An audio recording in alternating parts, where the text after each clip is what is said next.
విశాఖపట్నం మాజీ YCP MP MVV Satyanarayana అవినీతి అక్రమాలపై విశాఖ నగరంలోని జీవీఎంసీ కార్యాలయంలో Janasena party Visakha GVMC corporator Murthy Yadav, GVMC TDP floor leader Peela Srinivasulu GVMC కార్యాలయంలో సమావేశం నిర్వహించారు.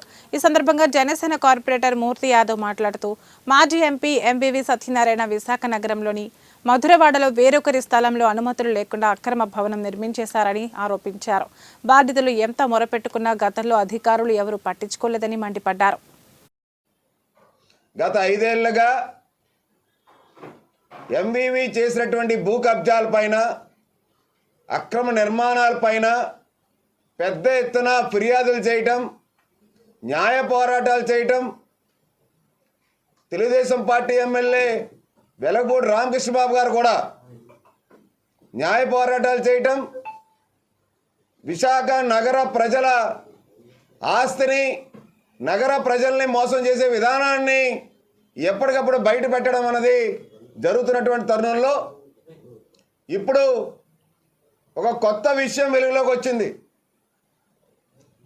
ఏదైతే మధురవాడ సర్వే నంబర్ 2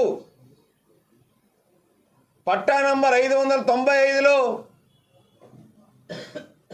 ప్లాన్ తీసుకొని ఎంబీవీ, పట్టా నంబర్ 585లో వేరే వ్యక్తి చెందినటువంటి స్థలంలో సెల్లారు G+5 ఫ్లోర్ల బిల్డింగ్ అంటే సుమారు 1,30,000 SFT అక్రమ నిర్మాణాన్ని చేపట్టినటువంటి విషయాన్ని ఇవాళ వెలుగులోకి వచ్చింది.